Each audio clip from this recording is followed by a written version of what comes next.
Saudara-saudara sekalian yang kasih dalam Tuhan, saat ini tentunya kita boleh dikatakan sudah memasuki tahapan terakhir kita berada di dunia ini. Di saat-saat terakhir inilah yang sangat menentukan bagi saudara dan saya. Apakah kita boleh tetap berada di dalam keselamatan dengan iman yang kita pelihara sampai saat ini, tetap memiliki karakter Kristus, ataupun sebaliknya. Dan bagi saudara dan saya, dan bagi beberapa orang, banyak yang khawatir. Jangan-jangan mereka tidak bisa diselamatkan lagi. Oleh karena pergumulan-pergumulan yang dilakukan setiap saat di dalam membuat kehidupan itu kudus, artinya dosa-dosa yang ada di dalam diri masing-masing itu, apakah bisa dihilangkan, ditinggalkan, dan melakukan segala sesuatu di dalam hidup kekudusan. Demikian yang menjadi pemikiran bagi kita, bagi beberapa orang, sehingga ini boleh jadi mengkhawatirkan, membuat stres. Apalagi kita tahu bahwa kita hidup di saat-saat terakhir kita berada di dunia ini. Berdasarkan nubuatan yang kita pelajari dan kita hubungkan dengan beberapa peristiwa yang sudah digenapi, maka kita yakin bahwa kita sementara hidup di penghujung sejarah dunia ini. Nah, apakah yang perlu kita lakukan saat ini? Karena kita sudah tahu bahwa kita berada di penghujung sejarah dunia ini. Mari kita lihat beberapa hal yang dikatakan oleh roh nubuat dan juga di dalam apa yang dikatakan oleh firman Tuhan, oleh Alkitab, yang boleh menjadi bagian kita. Saudara-saudara, ketika kita sekarang ini hidup di saat-saat terakhir, kita berada di bumi atau di dunia ini, tentunya hal yang urgent, hal yang sangat penting harus kita lakukan. Tentunya adalah membuat kehidupan kita masing-masing itu kudus, suci. Di dalam tulisan yang kita sudah pelajari dari firman Tuhan, kita lihat arti dosa. Ya. Kita sudah tahu beberapa arti dari dosa itu. Yang pertama dalam 1 Yohanes 3 ayat 4.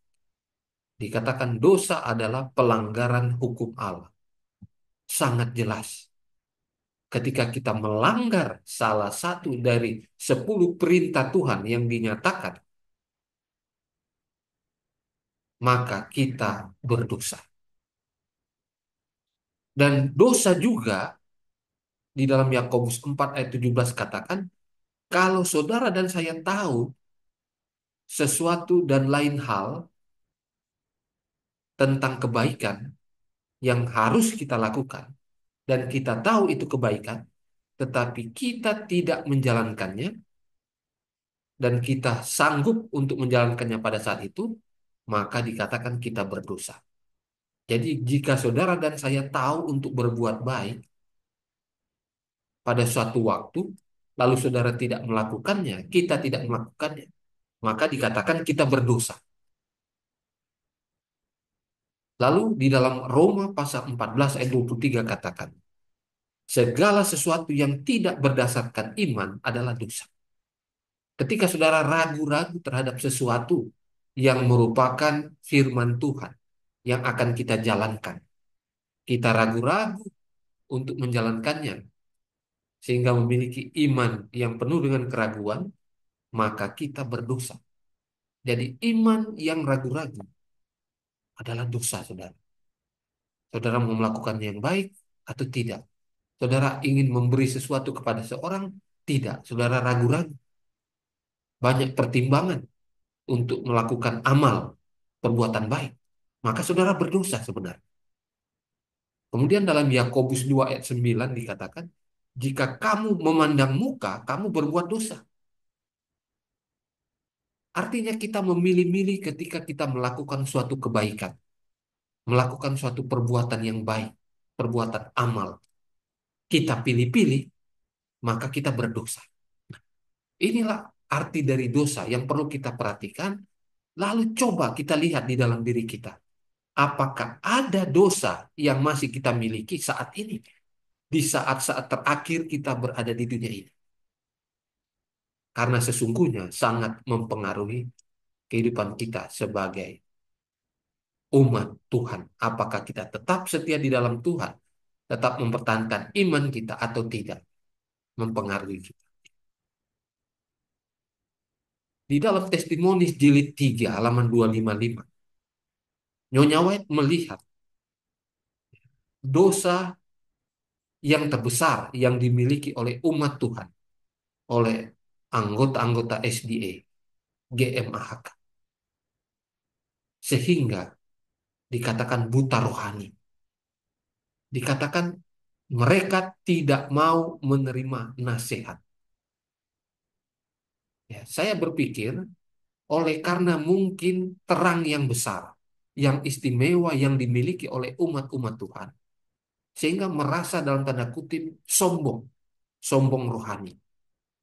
Sehingga ketika ada seseorang yang dilihat dari kacamata iman, oh ini imannya di bawah kita, kehidupan rohaninya di bawah kita, cuma sedikit pengetahuan Alkitab, pengetahuan roh nubuat, maka kita menganggap enteng ketika orang-orang ini memberikan nasihat oleh karena mereka lihat kita melakukan mungkin kesalahan, dosa, lalu diberikan nasihat, kita anggap enteng.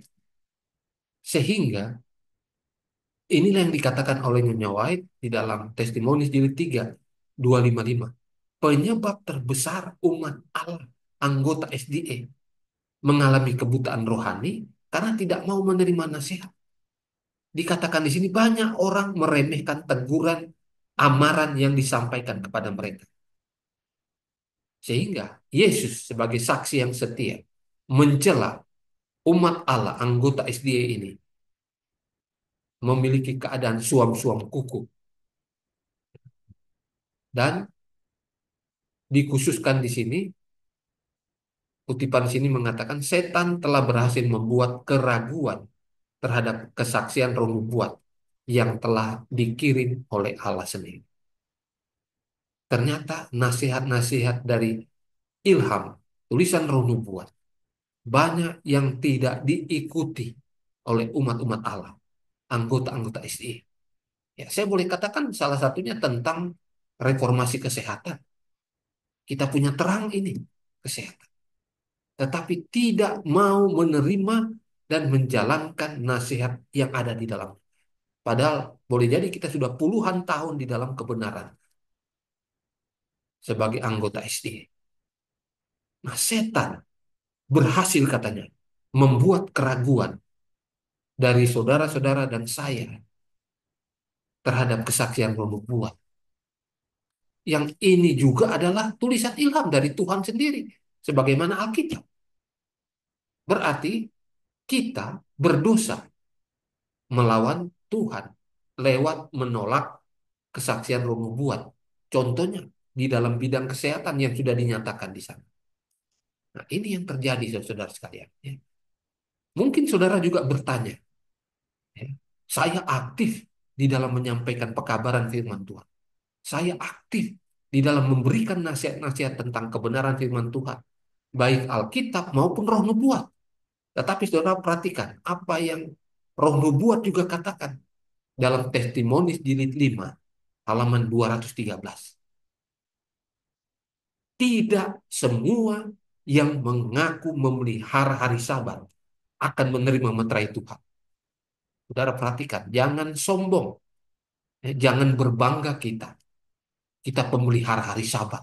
Setia setiap hari Sabat ke gereja, berbakti, dan menjalankan semua yang ada pada hari Sabat itu. Tetapi dikatakan tidak semua pemelihara Sabat ini akan dimeteraikan. Mengapa tidak dimeteraikan? Bahkan dikatakan ada banyak yang tidak dimeteraikan dari para pemelihara Sabat ini yang apa? Menjadi pekabar-pekabar firman Tuhan yang mengajarkan kebenaran kepada orang lain.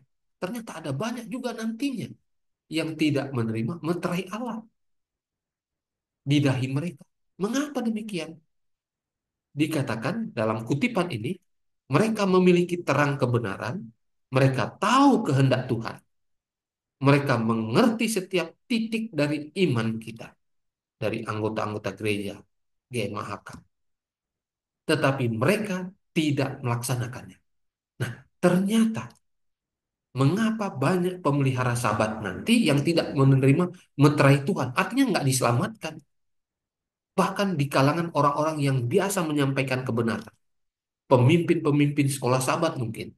Ya, pemimpin-pemimpin departemen, majelis, para ketua jemaat, bahkan para pendeta di sana, pimpinan-pimpinan gereja.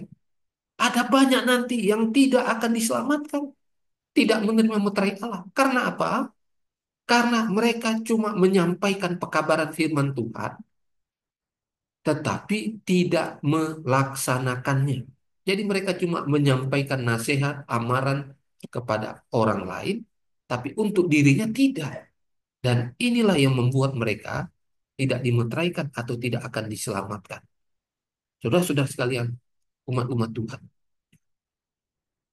dalam komentar Alkitab, SDA Bible Commentary, jilid yang ke-7, halaman 972. Saudara perhatikan, komentar Alkitab dari SDA ini adalah komentar langsung dari Nyonya White yang dikompilasi dari berbagai buku roh nubuat, berbagai tulisan, surat, manuskrip, bahkan dari majalah-majalah, kutipan-kutipan yang diambil lalu dimasukkan dalam komentar roh nubuat. Ini dari Nyonya White juga. Jadi ini juga tulisan ilham. Karena ada banyak orang, ada beberapa orang juga mengatakan komentar Alkitab itu cuma apa?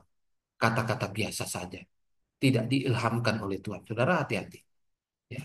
Ada banyak orang yang tidak akan diselamatkan tadi karena tidak mau menerima nasihat dari uh, tulisan-tulisan roh nubuat termasuk di dalam Bible komentar ini. Saudara perhatikan ya. Dikatakan di sini penghakiman besar sedang berlangsung dan telah berlangsung selama beberapa waktu. Sekarang Tuhan berkata, ukur bait suci dan para penyembahnya. Saudara-saudara, Alkitab mengatakan bahwa penghakiman yang sementara berlangsung di surga yang dimulai tahun 1844 itu, tepatnya tanggal 22 Oktober, penggenapan nubuatan 2300 kali petang dan pagi, di mana awal penghakiman itu berlangsung di surga, itu berlangsung pertama kepada umat-umat Tuhan, kepada umat-umat Tuhan. Pertama yang meninggal di dalam Tuhan. Kemudian dikatakan yang masih hidup juga akan mendapatkan hal yang sama. Waktunya tidak tahu kapan, tetapi itulah yang dikatakan dalam komentar roh nubuat. Jadi, saudara dan saya sebagai umat Tuhan akan dihakimi pertama kali. Ya. Oleh karena kita tahu, saudara, kita tahu bahwa kita sementara dalam proses penghakiman. Dalam buku Kemenangan Akhir 425, sangat jelas mengatakan bahwa sementara penghakiman, penyelidikan, investigasi berlangsung di surga, di mana di dalam penghakiman ini dosa-dosa orang percaya yang menyesal itu ditiadakan di bait suci. Yang menyesal, yang pertama adalah orang-orang yang mati di dalam Tuhan, yang sudah meninggal. Kemudian nanti berlangsung juga kepada orang-orang umat-umat Tuhan yang masih hidup. Nah, itulah masanya saudara dan saya sekarang ini. Ya. Maka di dalam penghakiman di surga yang sementara berlangsung itu, yang harus saudara dan saya lakukan adalah pengudusan atau penyucian dan membuang dosa. Inilah kedua hal yang harus dilakukan oleh umat-umat Allah sekarang dan sekarang. Jangan ada yang menunda. Mengapa? Karena umur saudara, kehidupan saudara tidak ada yang tahu. Saudara mungkin merasa sehat-sehat saja sekarang. Tapi tiba-tiba satu hari kemudian, 24 jam kemudian, bisa jadi meninggal dunia. Bisa jadi beberapa jam ke depan kita tidak tahu. Ya, Karena kematian tidak pernah ada orang yang tahu kapan terjadi. Oleh karena itu, pekerjaan pengudusan membuang dosa dilakukan setiap detik, setiap saat. Harus dilakukan, saudara dan saya. Ya. Dan jangan ada yang menunda-nunda. Jangan ada yang menunda-nunda. Karena firman Tuhan dan juga roh nubuat menunjukkan kepada kita bahwa kalau kita menunda, itu sangat berbahaya. Sangat berbahaya karena kita tidak tahu waktunya. Nah, saudara-saudara sekalian, kita tahu di dalam bait suci atau Ka'bah yang ada di dunia, ya, seperti yang kita lihat ini gambarnya, di dalam tempat atau bilik yang suci, seperti yang kita lihat gambarnya ini, ada tiga hal atau tiga barang, tiga benda yang ada di dalam bilik suci atau tempat suci dari Ka'bah. Di sini ada kaki dian, meja roti sajian, dan juga mezbah pedupaan. Saudara-saudara, ini bilik suci. Nah, bilik suci ini adalah proses penyucian yang diaplikasikan atau simbol dari kehidupan pengudusan yang terjadi kepada manusia, khususnya kepada umat-umat Tuhan, saudara dan saya. Dalam proses pengudusan ini, ya, di bilik suci, proses penyucian ini, maka yang perlu saudara lakukan ketiga hal ini yang dilambangkan di sini, yaitu belajar firman Tuhan, menginjil secara pribadi, dan berdoa senantiasa. Jadi inilah yang terjadi di dalam proses pengudusan ini, saudara dan saya. Jadi kaki dian, tujuh kaki dian ini simbol dari kita bersinar, ya, menginjil. Kita adalah terang dunia, penginjilan pribadi. Lalu roti sajian di sini ini lambang dari kita makan dan minum dari firman Tuhan. Nah, firman Tuhan itu Alkitab dan juga roh nubuat, jangan lupa. Roh nubuat. Dan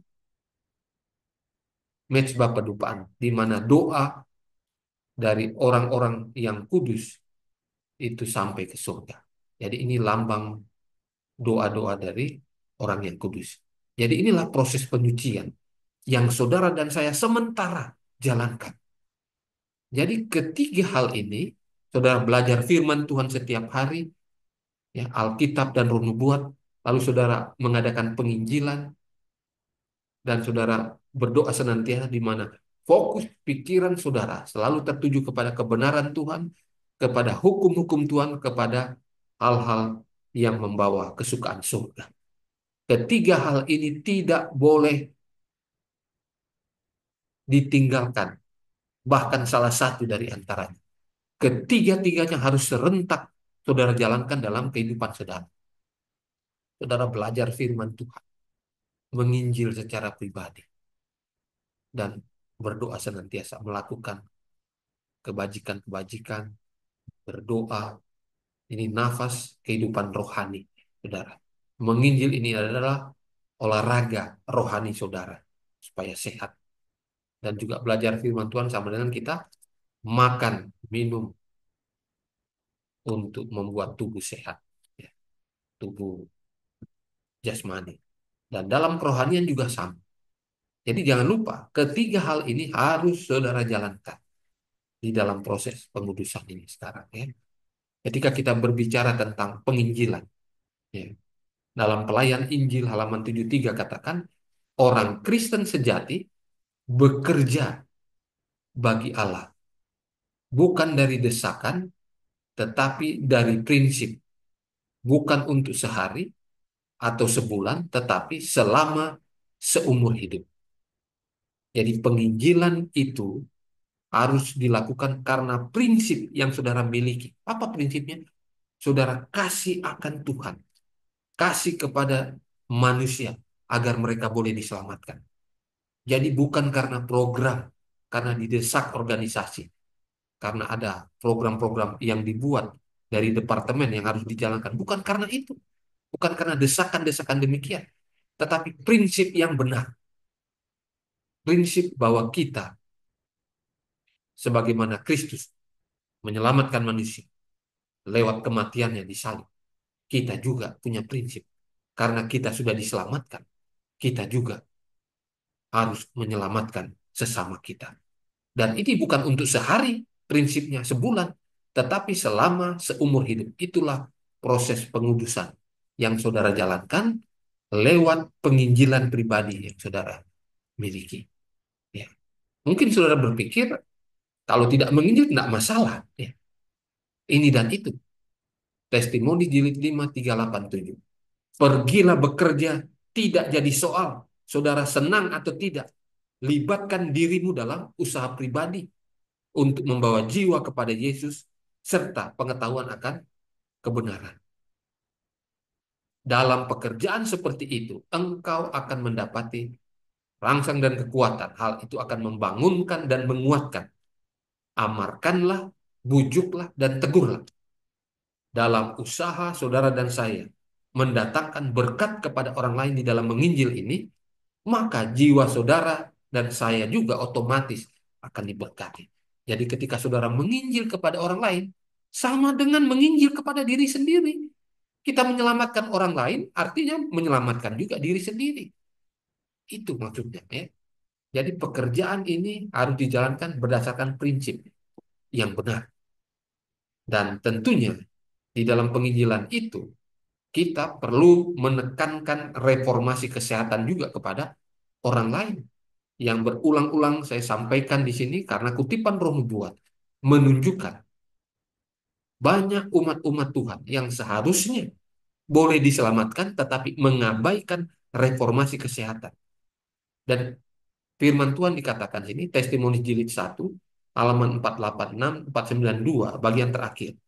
Sementara kita mendekati penutupan waktu, pencobaan setan untuk memanjakan selera akan menjadi semakin kuat dan semakin sulit untuk dikalahkan.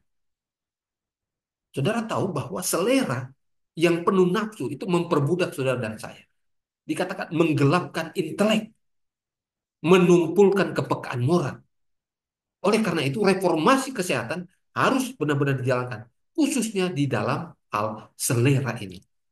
Setan tahu ketika selera itu kita kalah, maka cobaan-cobaan yang lain kita akan kalah.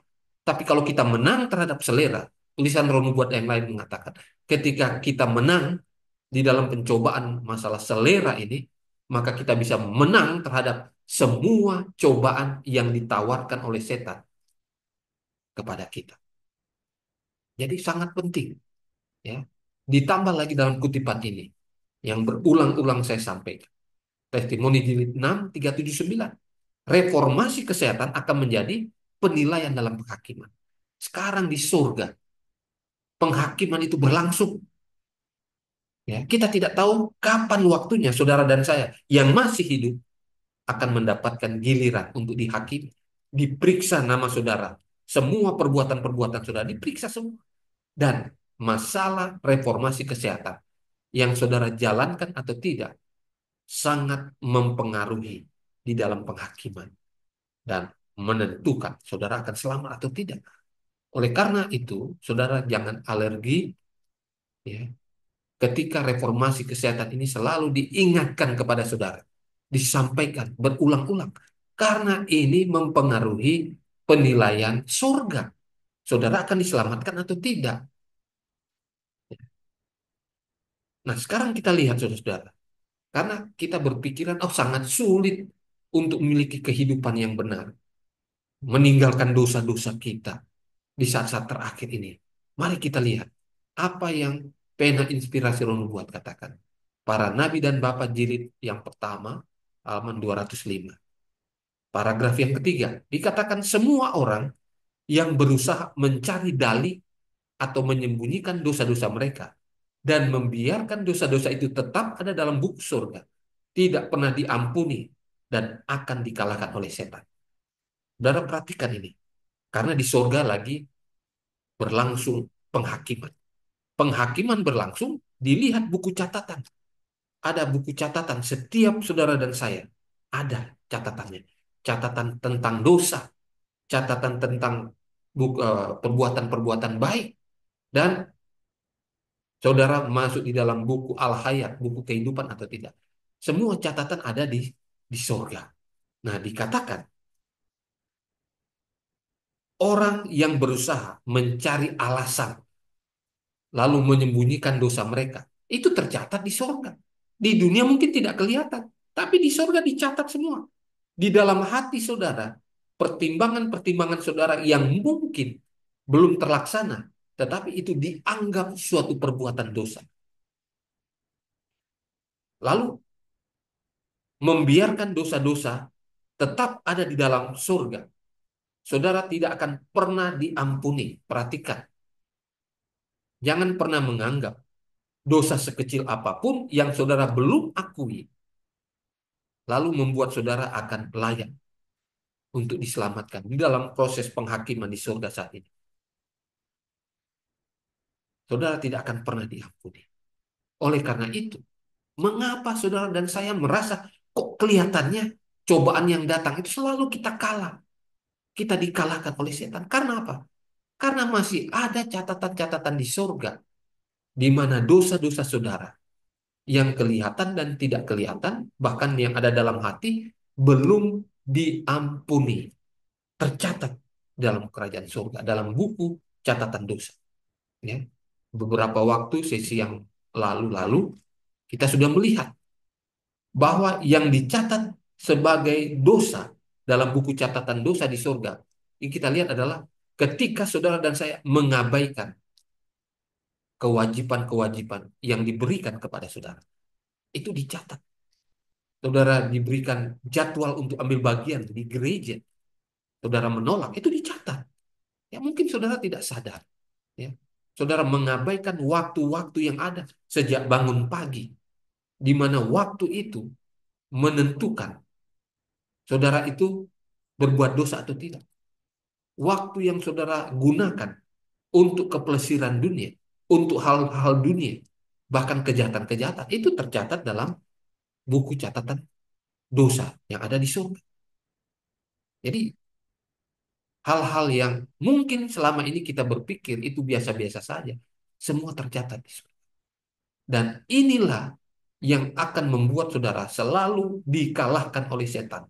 Ketika cobaan datang kalah, cobaan yang lain datang kalah. Ini yang terjadi. Mari kita lihat dalam Steps to Christ, halaman 18. Di dalam pertobatan, termasuk penyesalan akan dosa dan berpaling daripadanya, kita tidak akan meninggalkan dosa itu kecuali kita melihat betapa jahatnya dosa itu.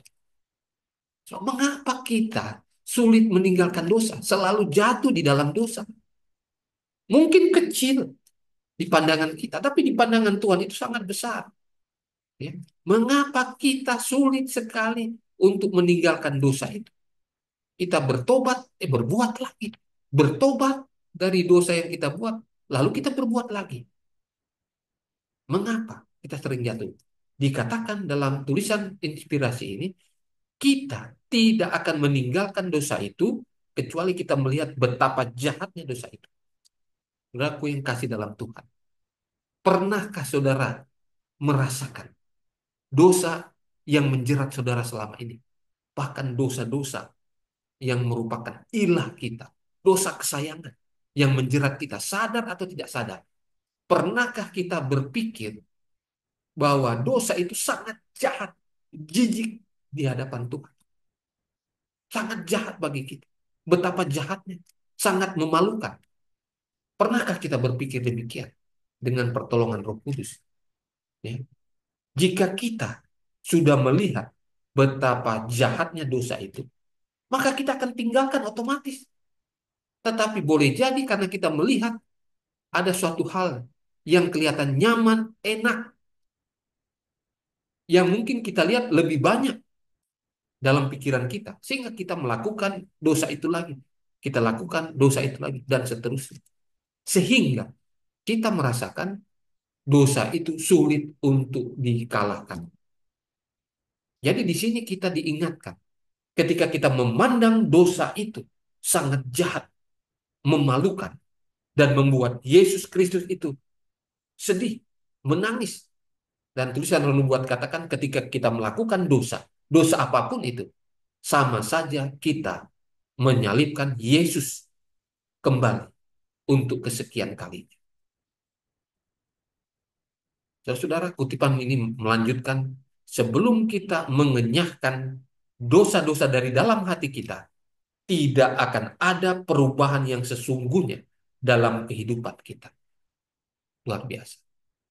Inilah tantangan, pergumulan yang sangat besar dan berat bagi umat-umat yang mengaku umat Tuhan, anggota-anggota SDA. Sebelum saudara dan saya meninggalkan, membuang dosa-dosa yang ada dalam hati kita, yang menjerat kita selama ini, bahkan mungkin itu adalah dosa kesayangan kita, maka saudara dan saya tidak akan berubah dengan sebenarnya di dalam kehidupan. Saudara-saudara sekalian, berulang-ulang Roh Nubuat menunjukkan kepada kita bahwa kita sementara berada di saat-saat terakhir di dunia ini. Dalam Kemenangan Akhir halaman 632, kita sedang hidup dalam masa paling genting sejarah dunia ini. Setiap pengikut Kristus harus sungguh-sungguh bertanya kepada Tuhan, apa yang Tuhan mau kita jalankan. Dan yang harus saudara dan saya lakukan saat ini dalam proses penghakiman di surga yang sudah berlangsung, di mana kita harus meninggalkan dosa dalam proses penyucian ini, kita perlu merendahkan diri di hadapan Tuhan. Kita perlu banyak berdoa dan ambil waktu untuk berpuasa, merenungkan lebih banyak firman Tuhan, khususnya di dalam proses penghakiman. Kita lihat, apakah saya ini layak atau tidak? Apakah saya sudah meninggalkan semua dosa-dosa saya? Dengan rendah hati datang kepada Tuhan dan memohon kepadanya di dalam doa dan ambil waktu puasa. Berulang-ulang ketika kita benar-benar berada di akhir sejarah dunia ini, maka saudara sudah harus melakukan puasa. Mengapa puasa? Harus dilakukan. Karena pada saat itu dalam 24 jam, saudara dapat mengikis, meninggalkan dosa-dosa yang saudara lakukan. Di situ saudara bisa menerima terang khusus dari surga, dari Kristus lewat Roh Kudus. Apa yang perlu saudara jalankan? Puasa. Di mana pada saat puasa, saudara akan merenungkan lebih banyak tentang Kristus, tentang firman-Nya, tentang kebenaran, dan memikirkan tentang hari-hari penghakiman yang sementara berlangsung. Jadi, selama puasa, bahkan setiap hari, kita harus lebih banyak punya waktu untuk merenungkan perkara-perkara roh. Jangan ada sesaat pun yang terbuang waktu kita. Karena ini proses penghakiman. Belum lagi kita berbicara tentang kehidupan kita. Kita tidak ada yang tahu. Apakah umur hidup kita ini panjang atau tidak? Nggak ada yang tahu. Sewaktu-waktu. Boleh jadi Tuhan bisa istirahatkan kita. Tuhan izinkan kita beristirahat dalam kematian. Itulah close of probation secara pribadi. Nah ini kita nggak tahu. Karena itu sangat diperlukan bagi saudara dan saya untuk berpuasa, berdoa. Ambil waktu saudara. Seminggu 2 kali, puji Tuhan kalau kita bisa lakukan puasa ini. Ya, paling kurang seminggu sekali. Saudara jalankan ini. Lalu ada pertanyaan bagi kita. Setelah kita melakukan segala hal, apakah saudara dan saya bisa mengetahui bahwa sekarang ini saya sudah diselamatkan atau tidak? Jawabannya kita lihat dalam testimoni di 5, halaman 745. Saudara perhatikan. Kalau sekarang saudara dan saya tidak mendapatkan kesenangan dalam merenungkan perkara-perkara surgawi, jika saudara dan saya tidak menaruh minat mencari pengetahuan akan Allah, lalu saudara tidak merasa senang memandang tabiat Kristus, kemudian saudara kekudusan tidak menarik lagi bagi kita, maka dipastikan saudara tidak memiliki pengharapan akan ke surga. ke surga itu sia-sia. Artinya apa? Saudara bisa introspeksi, bisa menilai diri saudara sekarang ini. Saudara ini kira-kira Yesus datang sekarang, close of probation sekarang terjadi. Saudara selamat atau tidak? Kalau saudara tidak mau merenungkan perkara-perkara surga, tidak memiliki kesenangan dalam hal-hal surga sekarang, dipastikan saudara tidak akan selamat. Saudara tidak layak untuk surga. Kalau saudara tidak punya minat menaruh perhatian tentang perkara-perkara, tentang kealahan, tentang surga, saudara dipastikan nggak akan layak ke surga. Ketika tabiat Kristus tidak menjadi fokus saudara untuk saudara miliki, saudara tidak selamat. Kalau kekudusan tidak menarik perhatian saudara lagi untuk saudara miliki, saudara nggak layak ke surga. Pengharapan saudara dan saya ke surga sia-sia. Jadi, kita bisa tahu apakah saya akan diselamatkan sekarang ini atau tidak dengan melihat kutipan ini, saudara. Dan saudara coba bandingkan dengan kehidupan saudara sekarang. Ya. Para nabi dan bapak jilid 1189. Orang Kristen harus sering merenungkan kehidupannya di waktu yang lalu. Tentang apa? Bagaimana Tuhan memimpin saudara? Bagaimana Tuhan memberi kelepasan kepada saudara terhadap masalah-masalah yang dihadapi? Ya. Ketika saudara melihat bukti-bukti pimpinan Tuhan, penjagaan malaikat Tuhan, maka saudara akan hidup lebih baik lagi ke depan. Karena melihat di waktu yang lalu, pimpinan Tuhan yang menjadi bagian saudara. Jadi merenungkan perkara-perkara yang lalu. Ketika Tuhan menjawab doa-doa saudara. Ketika Tuhan memberikan pertolongan dalam masalah-masalah yang sulit yang saudara hadapi. Ketika di saat-saat saudara merasa tidak nyaman dalam kehidupannya, menakutkan karena masalah yang dihadapi, tetapi Tuhan memberikan kesegaran jalan keluar yang terbaik, maka renungkanlah itu. Karena apa? Karena kita akan dituntun dengan pasti ke depan. Apa yang harus kita lakukan? Dikatakan ia harus mengakui semuanya itu sebagai bukti-bukti dari penjagaan malaikat-malaikat surga. Jadi kalau saudara perhatikan hidup saudara, diri saudara, loh, saya masih hidup sampai sekarang ini. Saya masih diberkati. Lalu saudara perhatikan di waktu yang lalu.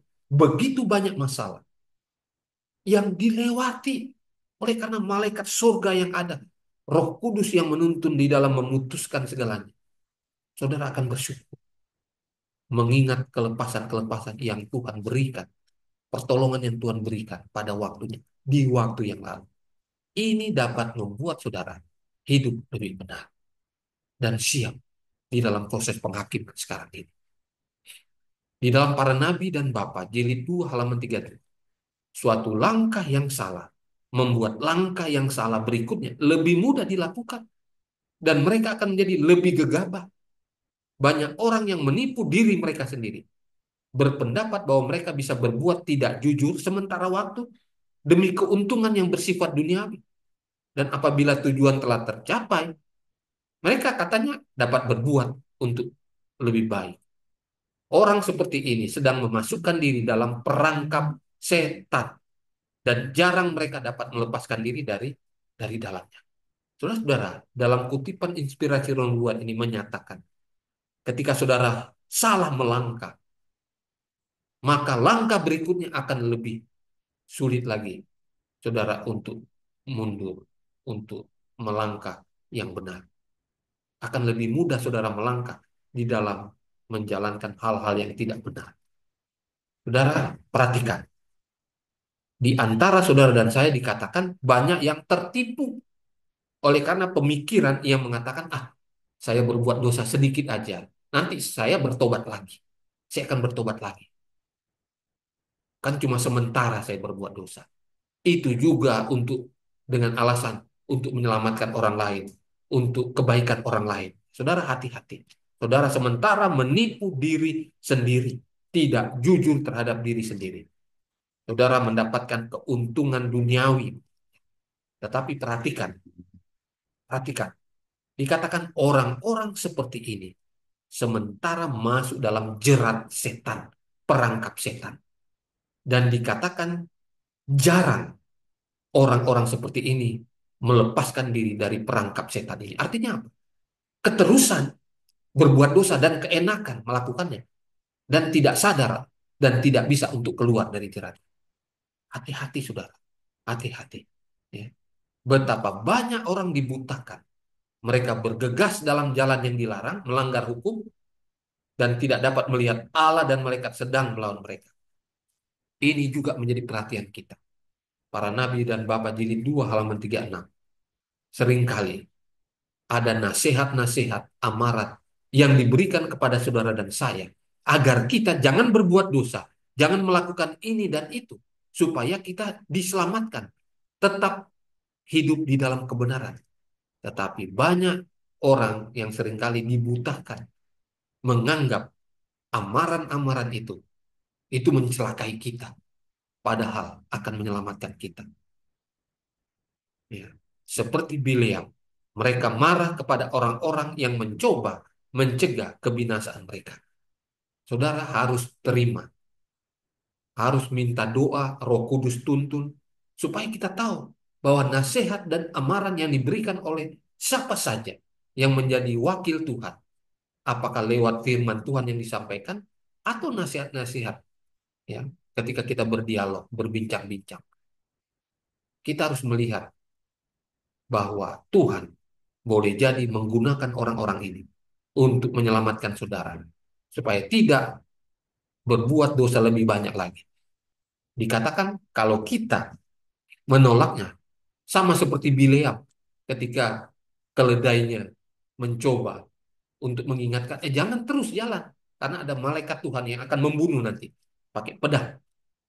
Tetapi apa? Bileam, dia tidak menggubris, dan dikatakan pengalaman Bileam ini seperti orang-orang yang melakukan hal yang sama. Diamarkan supaya diselamatkan, tetapi menolak. Ya, jadi kita harus hati-hati, karena boleh jadi Allah dan malaikat sedang memberikan peringatan. Dan ketika kita menolak peringatan itu, amaran itu, sama saja kita melawan Allah dan malaikatnya yang sedang memberikan amaran supaya saudara dan saya diselamatkan. Hati-hati, ini harus menjadi bagian kita. Saudara-saudara sekalian, ketika kita mempelajari tentang firman Tuhan ini, tentunya kita harus bersyukur, ya, harus bersyukur oleh karena kita diberikan kesempatan untuk kesekian kali agar kita boleh tetap berada di jalan kebenaran. Kalaupun saudara dan saya masih melakukan kejahatan-kejahatan, saudara gumuli. Jangan sampai pintu kasihan pribadi sudah tertutup. Kita tidak ada waktu, tidak kesempatan untuk bertobat lagi. Sekaranglah waktu ini.